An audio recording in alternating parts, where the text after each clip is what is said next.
Hey, what's up, everyone? Welcome to the very first video on Speakeasy Reacts. I'm your host, HyperBell_1, also known as David. And this channel is all about reacting to all sorts of things the internet has to offer. I will be personally curating and going through, choosing different things to watch, react to, talk about, chat about, what have you. We intend to keep it pretty chill, laid back here, have some jokes, have fun, and everything will just be my honest takes. Here for entertainment and just random internet goodness. We'll be able to serve a lot of that. So if you'd like, just go ahead and like, comment, subscribe. If you have any ideas what I should cover, anything you want to see us cover next year, go ahead and bring it up. Starting off this week, we have some somber moments, some interesting things since the debate happened just a day ago, as well as some other things that round about the internet that I'd like to just talk about. So if you'll hang on just a minute, we'll get right into it. Alrighty, first up, as you can see on screen, we've got the Wikipedia pulled up for James Earl Jones. He unfortunately passed away earlier this week, so I'd like to honor him. Some of you may know him or may not know him, but he is the voice of Darth Vader. Apparently he was a Korean War veteran and all sorts of different things. So that was with heavy heart that, James Earl Jones passed away. We're no longer going to have him as the voice of Darth Vader. I mean, as it already stands, the Star Wars franchise seems to be going a little downhill, so it's unfortunate. I wonder what they're going to do going forward. Well, I guess we'll have to wait and see, and we'll bring you news of whoever becomes the new Darth Vader, who gets the new voice acting gig for that. So as you can see here, it would be uploaded to our Probably Gaming on my Twitch channel. Me and my buddy covered the debate here. Really the big things to take away from it for me, it was pretty one-sided. It did seem to show bias towards Kamala Harris, but the biggest takeaway for me personally is I didn't get any meat and potatoes, so to speak, out of it. Neither side really kind of addressed anything. Everyone just said that they had plans. Very little substance was talked about with those plans or anything of that nature. Several times they fact-checked Donald Trump, and without fact-checking Kamala Harris, there's several things she lied about. She also flip-flopped on a couple things. People can look up, like the fracking. She said in this that she was for fracking, and my buddy and me pointed out, which was funny. It's like, I'm not sure that's the platform I would run on, because she was previously against it, and now she's for it. Who knows? That whole thing was just interesting. What's the word I can use on YouTube? It was definitely a poo show. There we go. There was just mudslinging on both sides. There was just a lot of personal attacks from both the candidates. I mean, it was a lot more civil than it had been in the past. If you've ever watched any of the debates previously from, or including, former President Donald Trump, usually they get pretty out of hand. It just turns into yelling matches. It was relatively civil. But yeah, I do have to say that there was a good bit of pro Kamal's side from CBS. The mediators weren't doing very good at mediating. What's funny is before the conversation started, they were talking about Kamal wanted to have an open mic rule that the mediators denied, but they pretty much didn't mute either side really very often. It was kind of more of a free for all.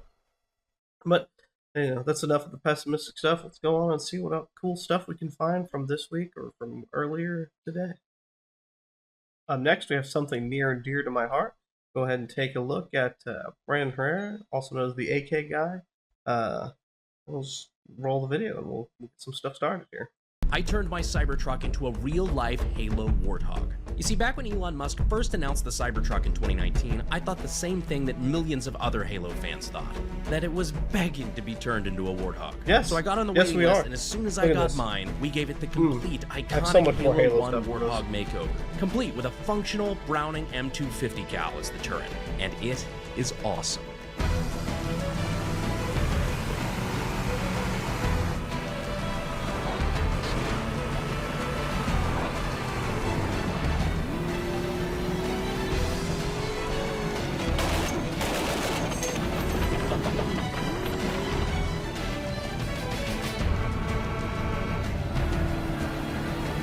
All right. Well, there we go. I mean, that's the basics of it.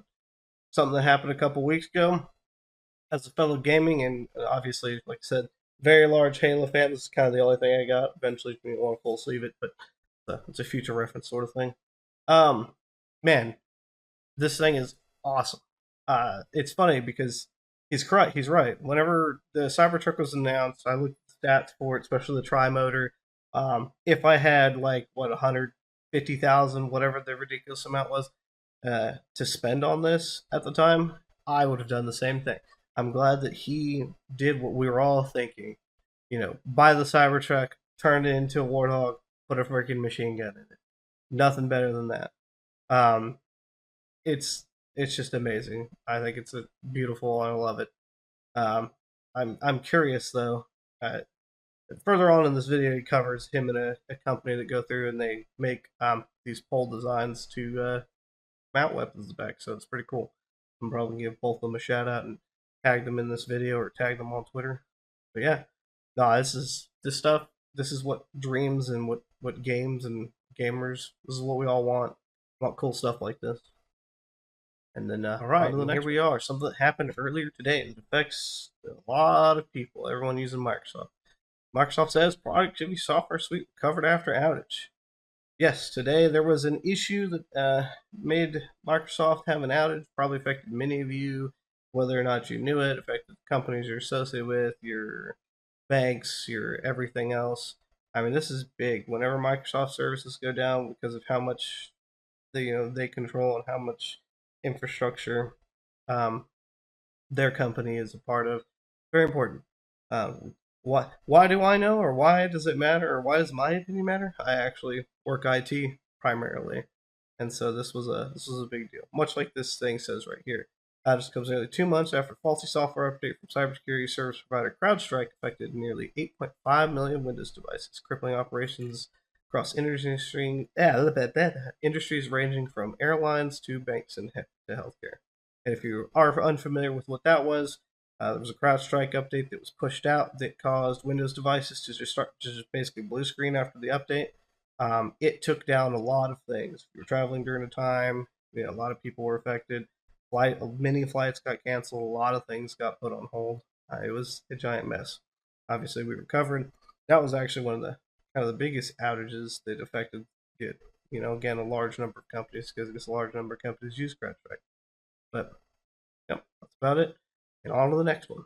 So here we go, back to some slightly somber news, something that I saw this week come up in my feed. It hits particularly close to home as I have a furry animal back there. I have a cat. I don't use any of these things. This is for self-cleaning litter boxes. Let's go ahead and roll the video and talk about it. At the end of July, there were a couple of posts in my self-cleaning litter box discussion group which shared a video on TikTok from a lady called Carly J, who described how her automatic litter box killed her cat, a beautiful 1-year-old Siamese girl called Moshi. Yesterday morning, we woke up, me and my 2-year-old daughter, and I went to find my cat, and she was hanging from her litter box. It had closed on her neck and her body was hanging out, and there was red stuff all over, like everywhere. And she was gone. She didn't say what machine it was, but she did clarify in the follow-up video that it wasn't an actual litter robot, but something she had bought off of Amazon. She didn't name it in this video either, but she did in the comments. Her videos started to go viral, but then just a few days after they were uploaded, they were gone. So I started to investigate. I needed to know if this was real and if potentially deadly machines were being sold. I'd already found the one that she named on Amazon a few days earlier, sold under the brand Amstoy. Astonishingly, they even called it Litter Robot by Amstoy. All right, let's go ahead and skip ahead here where he tested, because I think this is probably the most damning footage part of this. It's a good video. If you're interested, I recommend watching it. The 1 Man 5 Cats video. It was uploaded 5 days ago. I'll go ahead and make sure it's linked in the description. but for those of us with furry friends, hits home. I sure would be distraught if, I woke up or came home or something and couldn't find my cat, and found her sticking out of her litter box. So, something to keep in mind of for everyone else out there. Let's go ahead and watch the test and watch how horrifying this is, because this is pretty bad.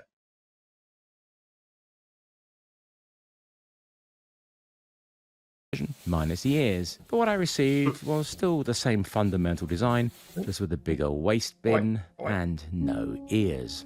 It's one of the countless generic machines which are generally bought in bulk and branded by a random company. That's why you see so many identical ones online with different names. I immediately started testing it straight out the box as shipped and had my fears confirmed.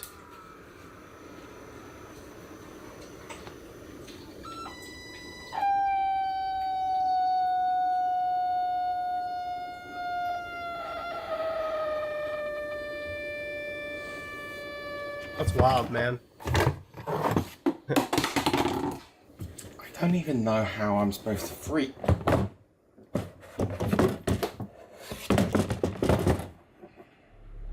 The key thing that makes this machine dangerous is that the opening for the entrance is a single piece of plastic which is attached to the base. Now this is fine for a machine that rotates on the x-axis, but this rotates on the y-axis, so as it cycles, the opening closes. Because that piece of plastic opening is attached to the base and not split in two, if a cat gets caught in it, then there's no escape.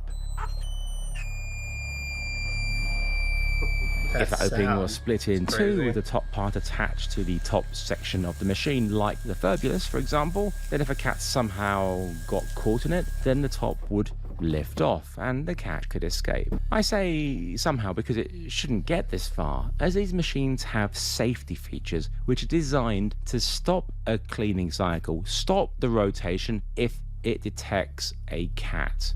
The vast majority of machines that rotate on the y-axis during a cleaning cycle don't have a top, so there is no opening to close off.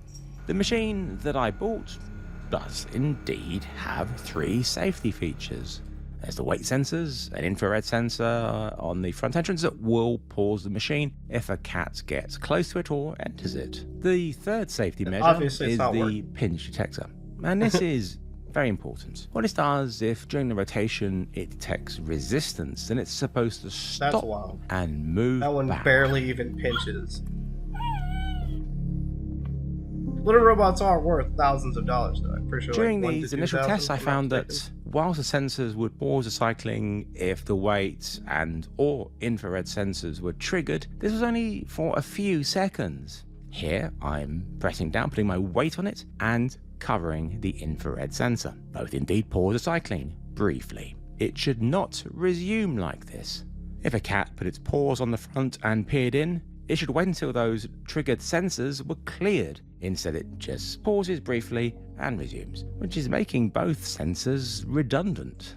Now the pinch detector should getting a sense of resistance from here and reversing, but it doesn't. It carries on. Oh man, homeboy could have lost his his hand there. God, I'm glad that that at least hurts. human bones and hand skin's a bit stronger. But you can see in my hand the marks. I mean, that's crazy. The long story short is these things are deadly. He does go on further in the video to talk about how there's a firmware update that fixes it. Still, though, it's not worth it in my opinion for something like this. It's that dangerous. That could just either the firmware could just break one day, or you could not. Like this person getting it shipped to him unupdated. You assume you buy something, it comes out. Most people don't do firmware updates on automatic equipment or or anything for that matter. And so it's just a hard thing to do. Yeah, it's a pretty hard video. It's always good to know. Get the word out. Try to get as many people talking about it as possible. But there we go. Hope you had fun. Nice checking out. Good information. Anything you guys want to see or touch up upon, go ahead and Leave a comment down below, like, rate. You know, any suggestions, anything you want covered here, any topics. I mean, I'm pretty much covering anything. I'm a well-versed individual, kind of a jack of all trades. I could go ahead and make some good opinions on welding, automotive, tech, gaming, pretty much anything. I've got all sorts of different, kind of trades and different activities under my belt. I'm a man of many hobbies. I do a lot of different things, all this cool stuff. But thank you so much for watching. This has been Speakeasy Reacts. Here to try to keep it, fun, positive, and we'll catch you in the next video. Have a good one.